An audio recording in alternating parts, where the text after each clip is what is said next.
Good evening, everyone. This is Joe Cristiano. You're listening to Liberty Talk Radio, and with us in our studio, we have Sally Altman Holt. She's our co-host this evening. Once again, Sally, good evening. Good evening. Wait a minute.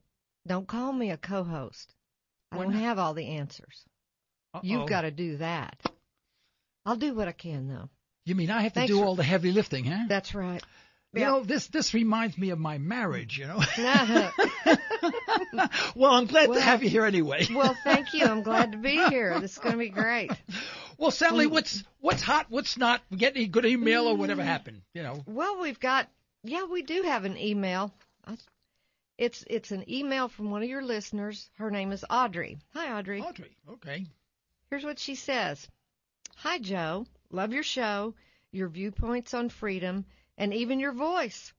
Sometimes you sound just like Rodney Dangerfield.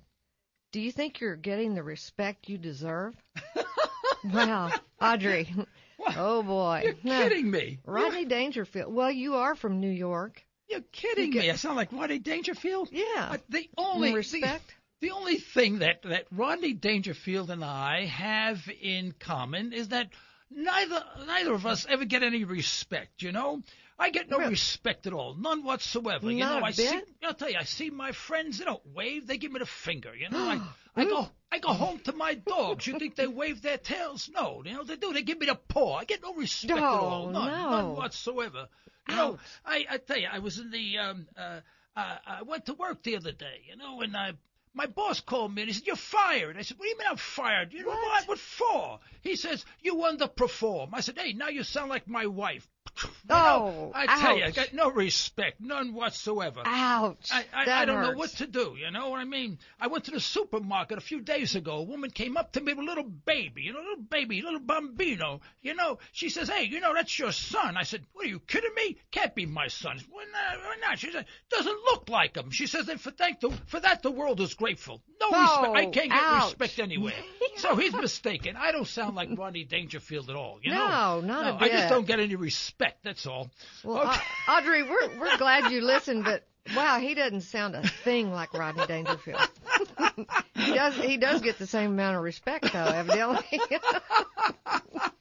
You know, this may be our last broadcast. You realize it could be. We may have to go on the comedy skit, you know, on the comedy tour or something like that to make a living. That's something. Well, what's happening? What's hot? What's not? Let me just ask: are we still on in Phoenix? Oh, that's right. Yeah, you know, I think we're simulcasting, whatever that means in Phoenix. You know, so we'll welcome all the people in Phoenix. Yes. And please give us a call at 855-866-1170.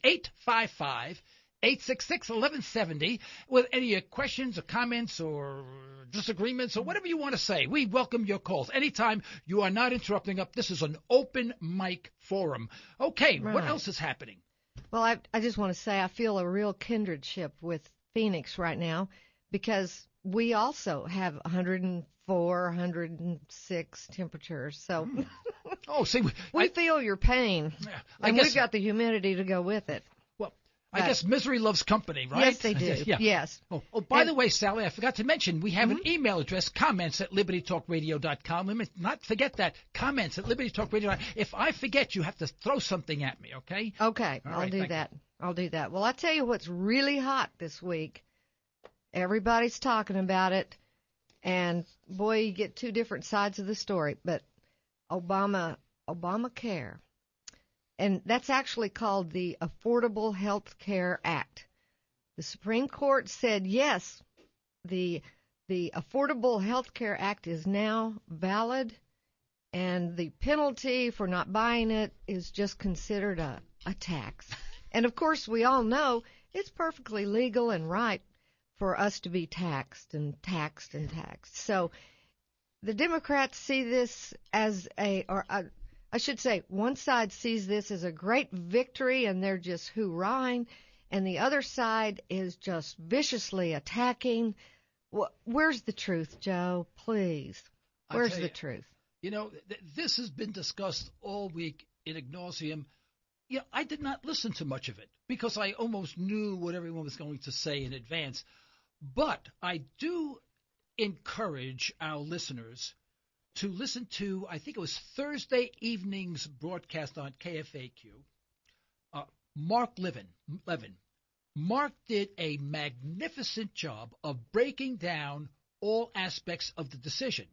It goes on for an hour or so. I don't know how long it was. It just seemed like, but you get become absolutely captivated because of the detail he goes in, and he actually explains it in Dick and Jane language so you understand. Unfortunately, after you listen to him, after a while, you're so angry you want to go home and go out and throw your body on, throw yourself off a cliff onto some jagged rocks, Exactly. And because it's really so frustrating, But he does a phenomenal job of doing that, and so have so many of the others. I don't mean to take it anyway from any of the others, Jerry Doyle and those guys. But he goes through, like a constitutional lawyer will go through the whole thing, and he does an excellent job. And I encourage everyone to listen to that, and you get a good flavor for the jockeying and how the words were manipulated in order for justification. I take a totally different, I look at it from a different angle, though. I guess I'm not as smart as Mark Levin. I'm not as smart as Jerry Doyle and those other guys. First of all, whenever I hear a government program like the Affordable Health Care Act or whatever it's called, I go, when they say it's affordable health care, it's not affordable. Somehow, it's like the Patriot Act. It always sounds so good, and it's not. They're skunking you. I wish they would say, boy, you're going to like this one act. I feel so much better. But when you hear the affordable health care, you go, oh, God, here we go again. It's the old adage, if it sounds too good to be true, guess what? It is. And that's the same thing here. The first question, I like to get down to the raw meat of this thing. I don't get involved in the words like Mark Levin did, which he did a magnificent job. I like to ask simple, stupid questions because my mind is not very good, I say, who wrote it?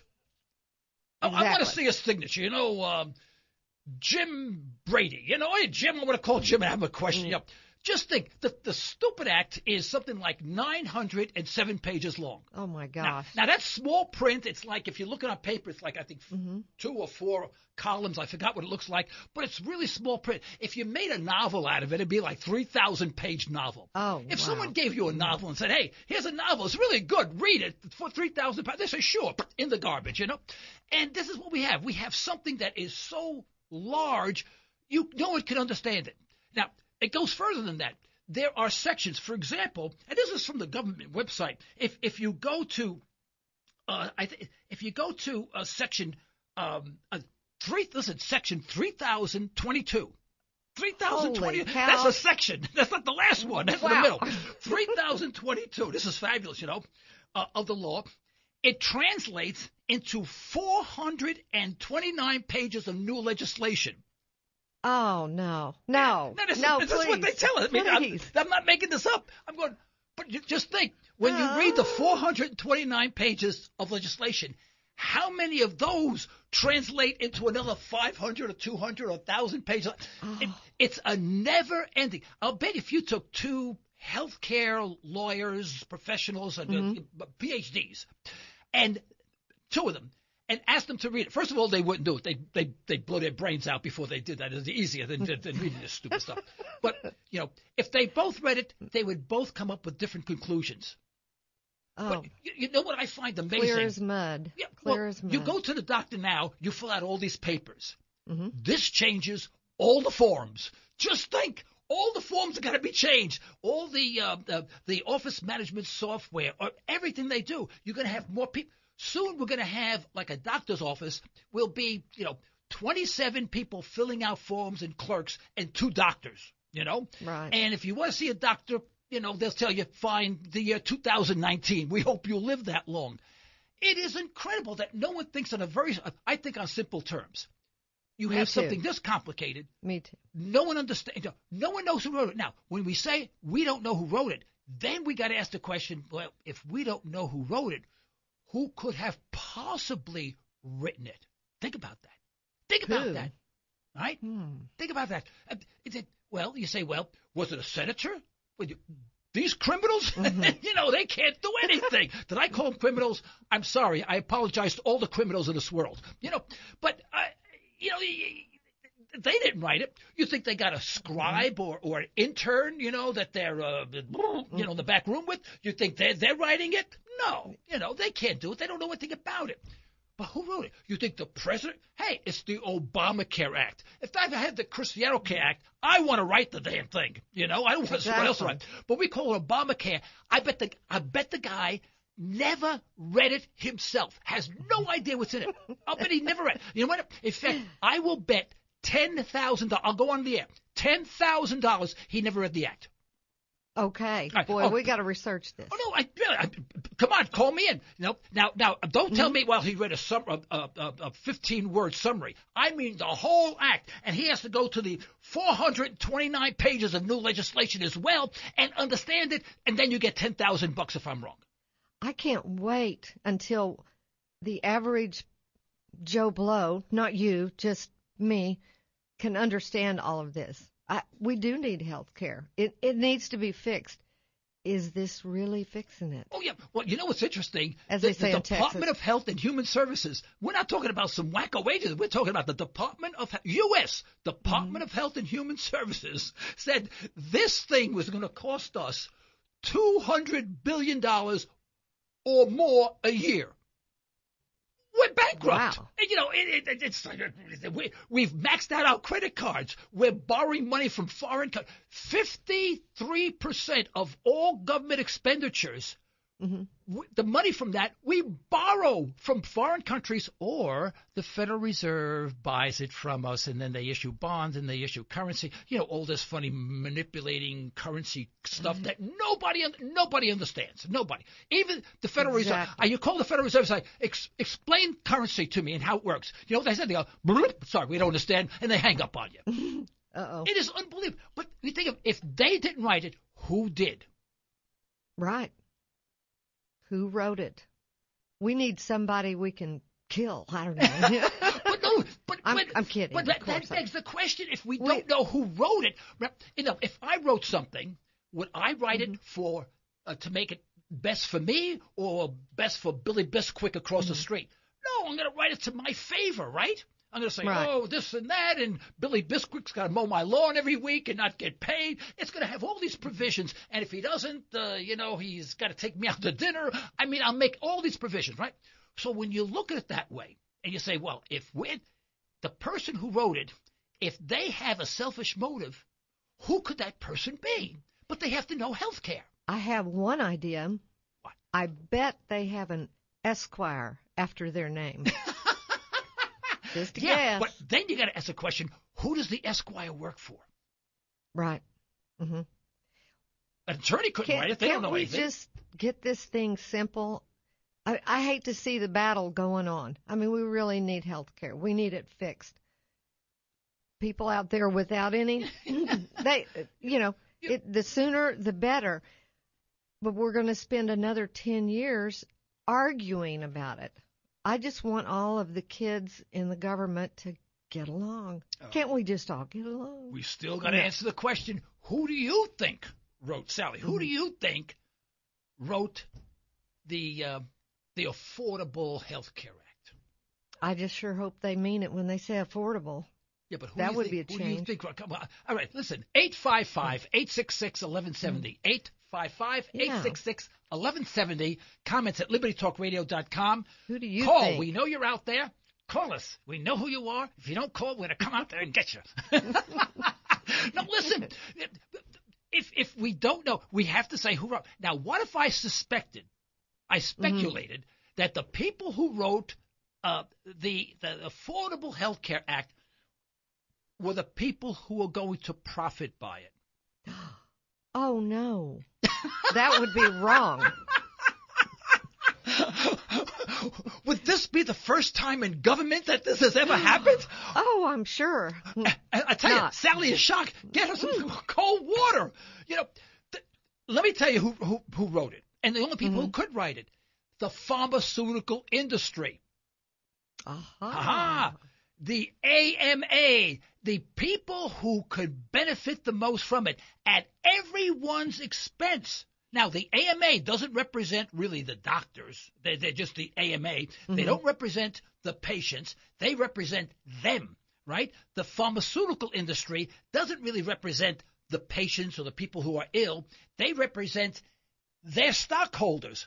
So we have people with real selfish monetary interest, writing something because they're the only people who understand it, giving it to Congress and say, hey, pass this thing. Now, what do you think Congress is going to do? Say, oh, yeah, thank you very much, Bob, for this hundreds of papers or thousands of pages. I'll get on it right away. No, they're going to get out of here. It's too much work. They go, hey, how about $500,000? They go, hey, the paper's starting to get light at this point. You see, it's money changing back and forth at our expense. Man. I mean, that's the way I see it. I could be wrong. I'll bet I'm not. And we have a call. You want to take a call in now, Sally? Sure. All right, here we go. I guess we're on line, whatever line we're on. All right, we'll take it on line 1. Uh-oh. Hi, guys. How are you? Fine. Good. What's your first name, please? I have your first name, please. My name is Sherry. Sherry, where you calling from? Arizona. Oh, good. Oh, hi, Sherry. Yeah, tell me, how's the heat out there? I'm sorry? How is the heat out there? Oh, my God. Let me see. I'm going to tell you right now. It is miserable, and it's 110. Yeah, but 110. Oh. What's the humidity, though? Humidity 20. Let me see. Well, the humidity today is actually pretty low. It's about 18 right now. 18. Oh, well, no. I'm driving down there to see you. Keep the coffee pot hot. Okay, Sherry, what you got for us? Well, you were asking who I thought wrote this. This looks and smells like a bit of Hillary Care, and I will never forget when she said, well, we can't get it through quite yet because we don't have enough people on board, but we will. And I think this has been in the works for a long time, but I think a lot of this was picked up and dusted off from back then. Oh, sure. Early 1990s. Good. Well orchestrated, I might add. And, this is absolutely not about health care, in my opinion. I have stayed very in tune for the last 3 years, done a lot of research on many things that our government's been doing and our representatives, and I have got to tell you, I am so terrified about this. And if it stands and we don't get a major change, we're seriously considering moving way south, like way south, where it's survivable. Oh, yeah. No, I understand, I'm sorry? No, I understand. I hear that a lot. Yeah. Sherry, it's... What's the biggest thing that scares you? Well, gosh, there's several things. Somebody else deciding my care. I'm watching our doctor. I have a child that's going to be a long-term probably patient. He's got a long-term injury. And having somebody decide what my care is going to be, what his care is going to be, when and where he can have care, if he's even going to be able to access care eventually. We just went through a transition. We were one of those people who probably aren't included in the unemployment, but we have our own business now because we've been, for the first time ever, unemployed technically. And so we had to take portable health care insurance, which is hugely expensive. But I was shocked. First of all, we need to make, the first thing that I saw in the transition we went through, and this was 2 months ago, where we changed over, and I was under the impression that we didn't have to change our policy when we went off COBRA. Oh, my God, I had a week to decide, so we had to go on portability care or have no care, and that's just not an option. So to me, some bureaucrat, and how many bureaucrats are there going to be, the amount of money, government does nothing efficient, nothing. I mean, there's not one thing that I can see. You're absolutely right. Well, thank you so much for calling. We're getting, that scares me. Yeah, I'm sorry for cutting you short, but we're getting really late for a break right now, and they're all yelling at us at the studio.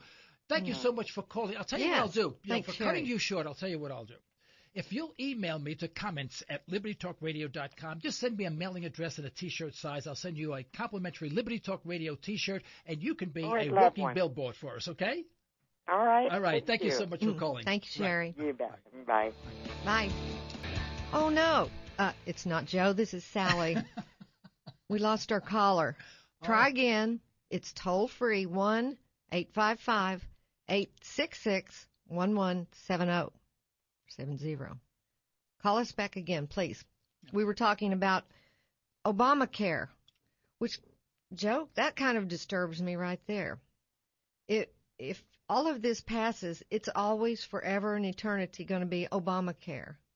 And it's actually the Affordable Health Care Act, which the Supreme Court has approved, and they don't consider anything wrong or unconstitutional about it. They just say the money involved is going to be a tax.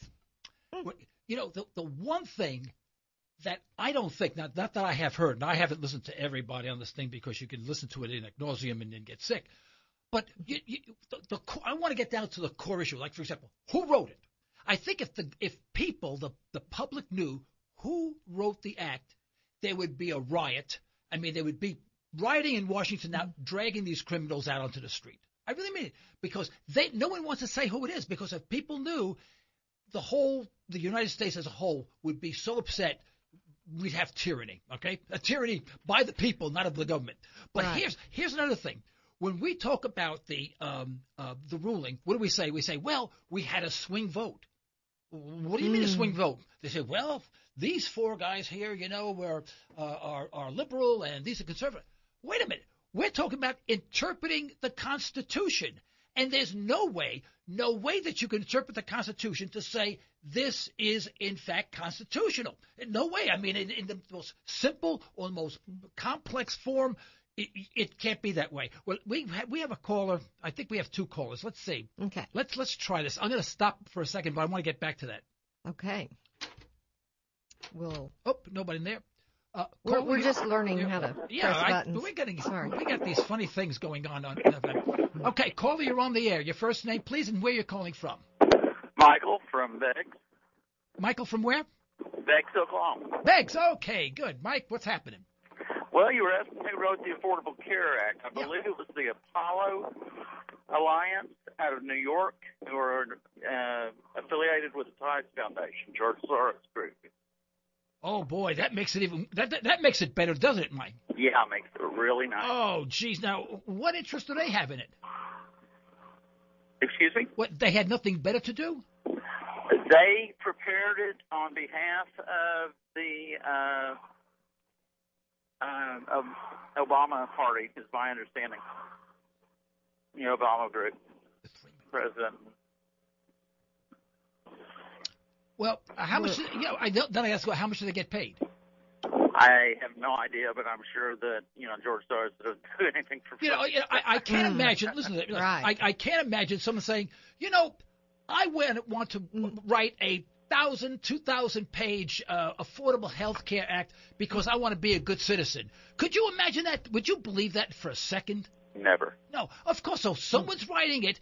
And what are they writing it for? If they're going to spend thousands of hours of attorney stuff and legal stuff and medical people coming in and writing and proofing, it's going to cost them hundreds of thousands of dollars. What do you think they're getting for it? They're getting mega millions. Everyone's benefiting by this thing. I don't think you and I get a benefit by it. I have this feeling. I don't believe so. Yeah. Well, thank you very much for calling. I appreciate it. And thank you very much for information. Now we know, because we're going to go on break in a couple of minutes. I would just want to make a point. Thank you very much for calling in Liberty Talk Radio. Appreciate it. Thank you. Now, my point that I wanted to make, Sally, and then we're going to go to break, and I'll have you take over. Okay. But, we say that we have a swing vote. That means we knew how they were going to vote before anything. Before it was presented, we knew. So that's not a judicial branch looking at the constitutionality of a document. We're saying that we have a judicial branch who's going to vote along party lines, screw the constitutionality. I mean, we should be screaming. This is what we should be screaming about. This is the part that we really should bother us. Forget about what the words say, and then paragraph 5 is that the whole thing is corrupt. And the one part of the branch of government, being the judicial branch, I thought I would give some credence to, or maybe and now I see they're as corrupt as everybody else, because we have a swing vote judge. Unbelievable. I think we can go to break soon. You want to go now to break? All right, let's go to break. All right, we'll be back soon. Don't go away. We're back. We're back, and we've been talking about, you know what, the Affordable Health Care Act, or Obamacare, and I've been told, get off this subject, get on something new. But I want to make a couple of more comments. You know, what this proves is that we have no more checks and balances in our government. You know, the judicial, executive, and congressional, and legislative branch of government, they were supposed to be checks and balances. And what do they become? One big party, moving the money around here and there, getting it from us, and having a great time. It's all shot. I mean, whatever respect I had for the judicial branch this week went really down the toilet. That really bothers me. And I don't know where we go from here. You know, you could imagine the uncertainty that businesses have now, and how many businesses are going to retract because of this, or freeze until they find out what is this going to cost us, what is the effect going to be, and not only that, how many businesses are going to move overseas, and we're going to say, well, geez, we're losing American jobs. And I've always said the only reason why we lose American jobs is because of government intervention in the free marketplace. Don't talk about capitalism, the free marketplace. And this is exactly what it is. This is... There's no difference here than an edict by a monarch in Europe saying this is what we're going to do. You don't like it? It's tough. And if you don't, you're going to be taxed. If you don't pay the tax, you go to jail. I mean, come on. Enough is enough. I think my blood pressure is high enough. I cannot take it anymore. We're being treated like subjects now by our government. I hate it. Call the doctor. Oh, we can't. We can't afford it. No, that's why we Not until we work out a few kinks in the program. Yeah. Okay, Sally, what else is on somebody's mind? Oh, let's see. What is there? We were talking about concept of freedom, and I think that follows in here. Yeah, you know. Are we freedom? Do we have freedom? Are we free? You know, when I get in so much trouble, I do. I get.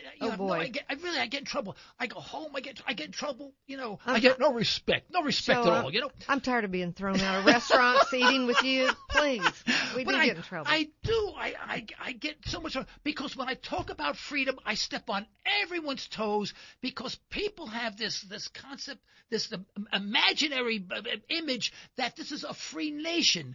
You know, folks, when we say, you know, our brave men and women are risking their lives overseas for our freedom, that's true. I mean, well, I'll buy that. But we don't have it. I mean, is what happened this week our freedom, or is this retraction from freedom? And I said, we don't have it. We can spend the next 20 days on this subject, but I'm going to give you a quick list of just things that I thought of, and these I just thought of as before we came to the broadcast. Yeah. How could we be free when we have hundreds of thousands of pages of legislation on absolutely every aspect of life, and maybe even millions of pages that are stored that no one in the world, including all the best minds in Washington who are in charge of that, know what's in the legislation itself. Millions upon millions of words. Millions. Right. On everything. We can't name one thing that we can do without getting a license, getting approval, getting, paying off our congressmen, all this garbage. I had to have a permit to put lights in my house. We had never had, You're kidding me. The inset lighting. And there was so much work that was done, we had to get a permit. And an inspector came out. Really? Hey, and now they're changing light bulbs. They're getting rid of the bulbs. You know what? Just wait. When you want to change a light bulb, unscrew one, put the new in. You got to call it in. That's right. You got to call it in, and you have to get permission, and you got to get a little slip. I can see this coming. I just know it's coming. It's unbelievable. Call the mayor. Yeah. Mm-hmm. We have ballooning government intervention in every aspect of our life. That's freedom. Now, to give you an example, just recently, the Louisiana Capitol in Louisiana, they have this edict that if you want to speak outside the Capitol, you have to get a permit. Really? Permit to speak.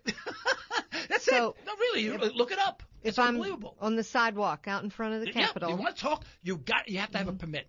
And in fact, look, in most places, if the president or some high official is speaking somewhere, You can't listen if you're a dissenter. You have to go in a free speech zone, which is usually 3 blocks away, some alley. This is so incredible. Here's another one. We are so free that we have the largest prison population in the world. I didn't know that. Yeah. The largest? Yeah. Seriously. I think, and I'm not sure if this is true. Please, someone correct me. 855-866 1170, 855-866-1170. Help me with this one, folks. And, of course, our email address, comments at libertytalkradio.com. I think our prison population trumps the total prison population of all the industrialized countries. Wow. I think so. I think it's something like that's how big it is. It's mega millions of people, and we're building new jails by the year. It's getting larger. So we're saying we're a free country, and yet we got a good portion of our people serving time in prison, and with a majority of them committing acts of nonviolent acts, like having a marijuana in their pocket or whatever. Exactly. I mean, it's just a non-abusive, self-serving stuff that harms no one. And this is a majority of them. So we are free. So that means we can't take any drug we want. We have to get what? Permission. Permission to get. I feel like I'm in school. I got to get a permission slip to go to the bathroom. I think we do need restraint in many things, and we should. If we would just be considerate of one another, we wouldn't need so much legislation. And I think we could do better than having a big building and a big White House and all these people elected and them getting paid an awful lot of money and having a wonderful retirement. I think we could do it on our own, Joe. Oh, I do. Absolutely. I really do. I have all the confidence in the world. That's the only thing I have confidence today. And by the way, you meant to mention the White House. Guess what the cost? Just a big White House. Fully funded. What does the White House cost us a year? They've done an analysis on it. I swear, you can look this up. Just to run the house? Yeah. I mean, this is Obama when he travels, he has to go places. Run the White House. Just the White House, not all the peripheral parts of it. I'm getting my house clean. That costs me. I'm not sure I can relate. What's the answer? Over $1 billion. Ouch! Yeah, over $1 billion. And they say that he cooks his own breakfast. I'm only kidding. He doesn't do that. Wow! I'm going to talk to my husband. We have got it good then, right? But so we're fighting. We are fighting. We send out young men and women overseas to get killed. To protect somebody who costs $1 billion a year to live. $1 billion a year. I don't think I want to do that. I mean, fight for me. I have a hard time paying the rent. I don't know. I think I could come up with some efficiency measures. Even I could. Hey, what about you? Could you come up with something efficient? Callers, give us a call. We need to hear from someone else. 855. That number is toll free, 1-855-866-1170. Yeah. Hey, here's another one. And also, our email address. I'm sorry, I've interrupted you. Yes. Comments at libertytalkradio.com. And here's another thing. We're so free that we have to mandatorily we have to contribute to our retirement.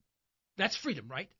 And then if the poor sucker dies at 65, he gets nothing. I mean, just think of that. You have to pay it. We're free, but you have to pay. I've suffered that myself. Not I suffered, but it made me angry when my mother passed away. She had just retired, and not one penny comes to her estate. Nothing. She didn't have a lot of money. She was a teacher, and a darn good one. And that just doesn't seem right, to take her money. She would want to give it to her children. We have a person in our family who has special health care needs. Here we go, health care again. Let's not go there. Huh? She could have used that money. Yeah. Where does it go? Something else I learned, too, in doing a little research. We always think that our money that we pay in for Social Security is going to a separate account. No, it's not. It's not separate at all. it goes into the general fund. Voila. That's why they've been spending it all these years. It's just a big mass in there. That's right. And guess how much is in there right now? I'm getting upset. I'm getting my stomach hurts. You know what's really interesting? They interviewed the secretary of whatever, the top dog of it's a female. I forgot her name. I'm sorry. Of the Social Security Administration, and with a straight face, an absolutely straight face, she says the Social Security Administration fund is solvent until 2040. It is bankrupt today. It's because they have IOU notes from the government who had to borrow money from China. Exactly. All right, we have a caller on line, whatever it is. Okay. Caller, you're on the air. We lost him. Caller, you're on the air. Did I do that wrong?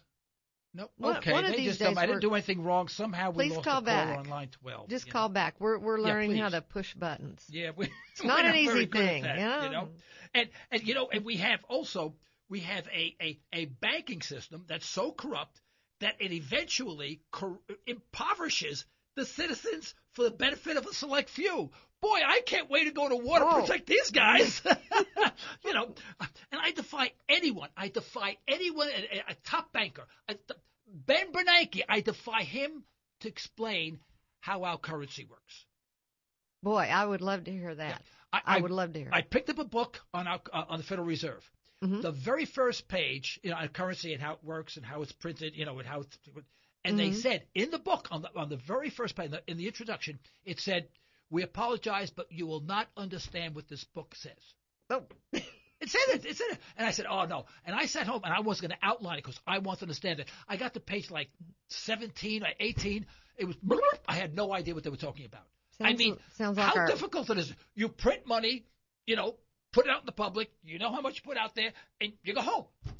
Oh, right. What these guys do are unbelievable with our money. I mean, you wouldn't believe what they do, So that's another reason why we're so, we are citizens, which are indentured citizens. Indentured citizens. Oh, we got a caller. I don't want to lose this guy. Yeah. Caller, you're on the air. Which caller? We can hear you breathing. Caller, you're on the air. Which caller? You. Me? You, yes, you. Oh, God, that was quick. Well, you were talking about health care earlier and the bill that was 2,700 pages long. Right. And somewhere in there, well, like several times, I can't remember if it was 15 or 1,500 times, it was as determined by the Secretary of Health and Human Services. So there's no way that Obama or anybody could have known what that bill was when they passed it because it hadn't even been determined yet. Okay. That's a good point. Yeah. Good point. Caller, what is your first name and generally where you're calling from? I'm Jim from Phoenix. Tim from Phoenix. All Jim. right, Tim. Thank you very much. That's an interesting point when they put in these fuzzy words, these what they call open-end clauses, where that anyone could say, well, we'll interpret this to be that today, and we'll change it tomorrow if it doesn't fit our needs, it doesn't work the way we thought it was. You're absolutely right, and that's why this whole thing is such an abomination. It is abomination. Abomination, abomination. That's a good one. That's good, play Joe. On words. Very good. Okay. Hey, Tim, thank you very much for calling on Liberty Talk Radio. If you'd like, you can send me to comments at libertytalkradio.com your mailing address and T-shirt size. I'd be more than happy to send you a T-shirt. Okay. Oh, really? I'll sure do that. Yeah, and I want you to walk. You'll be my walking billboard in Phoenix. Okay. Heck yeah. Okay, try, Bob. Thanks try a lot. not to sweat in the T-shirt too much. All right. Hey, we got to take for a break now. Let's go. Sally, where were we? Well, we just completed a lesson in how to answer a phone. Thank you to our friend in the control booth. Hey, Sally, let me tell you something. We are having too much fun. This is not right. They're gonna terminate this program. You know that. No, we can't do that. Okay, let's see. We've talked about health care, and we still welcome calls on any subject. Please, any subject. We just have to keep talking. We can't have dead air. So call us toll free, 1-855-866-1170. And also write us at comments@libertytalkradio.com. Sally, before we go on to another subject, there's one other thing. I mean, I got 1,000 things but there's one. If I don't do, I will not sleep tonight. You know, we talk about we have to protect our freedoms. You know, this and that. Of course. The president can sign an executive order. Right. Now, what does that mean? What is that likened to? When I studied world history, you had these monarchs that owned and controlled everything. What did they do? If they wanted to get something done, they signed. I know. Yeah. Sally, is it like Henry VIII when he got a little angry with the Catholic Church and just decided to set up his own religion? Absolutely. He signed an executive order, right? So that's it. Exactly. And this is the monarchs. What they did is they signed an executive order, and bingo, it was done. And we came here. We said, hey, we don't want this. We want a constitution where the people are in charge, and the only purpose for the president, the Congress, and the judicial branch is to protect those freedoms, and they have to be a check among themselves. We want to design government so it doesn't work. And yet we have presidents signing executive orders, and then it becomes law. We don't have a democracy or a democratic republic. We haven't. No. We have a monarchy. We have a monarchy or an oligarchy or whatever. We got a call. Oh, boy, we got calls all over the place. Let's take a call on line one. Line one, you're on the air. Your first name and where you're calling from, please.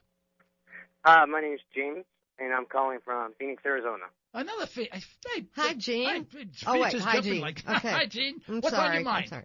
Hey, how are you guys doing? I was flipping through the channels and started listening to the show, and to be honest, I just kept driving around with my wife calling me a line saying, well, why aren't you coming home? And the show was just really compelling, and political science graduate, love politics, and was just found your show really compelling. Hey, that's great. The check is in the mail, you know. I've been raised a conservative, raised Republican, and I don't really see too much of a differentiation between the two parties, especially after the ruling from the Supreme Court, being in Arizona on, things like SB 1070, seeing firsthand what's going on, with the border, being kind of like a new media journalist where, I blog on a lot of different sites here in Arizona and do video and different things and try to get the truth out and not Good for you. Not walk the Republican Party line, even though I am a registered Republican, because I feel like if I'm registered anything else, I can't really push anything to get done gradually. But when you said that really I don't know, I always believe we lived in a republic and not a democracy, theoretically. Right. And that I guess freedom is always like the economy. It's always in comparison to something else.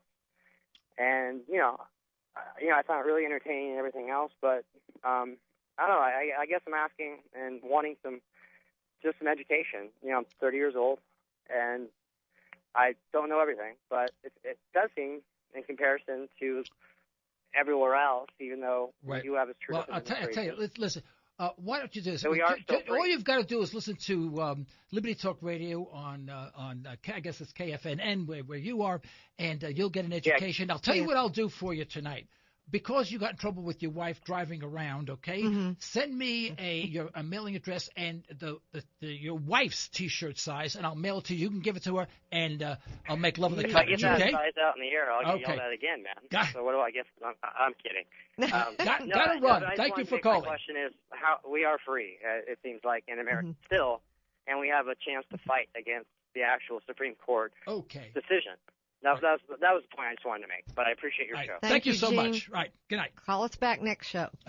Okay, folks, we have another caller. We do not have any more time. If that caller will stay on the air until next week, I appreciate it. But I'm serious. But I have something very serious. No problem. I'd like to clear up a apparent misunderstanding regarding what I said in a previous broadcast. I referred to our brave young men and women in uniform selfishly serving our country as killers, And I said this reference could have been interpreted totally out of context. In addition, If I did not express myself clearly enough and was the cause of this misinterpretation, then I apologize, not only to the listeners of KFAQ and KFNX, but also to our brave servicemen and women, regardless of where they may serve.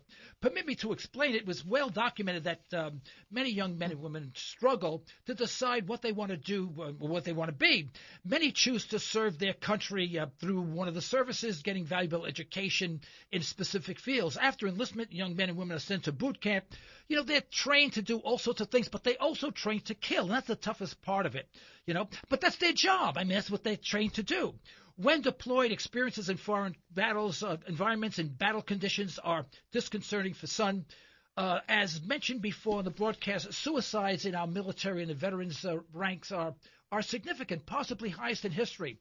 It is one thing to defend your country, is another thing to send our impressionable and innocent young people to do the dirty work of others, namely those with the power to affect national policy, who serve no purpose other than to manipulate our currency and foreign policy for personal gains. Soldiers should be fighting only for our freedom.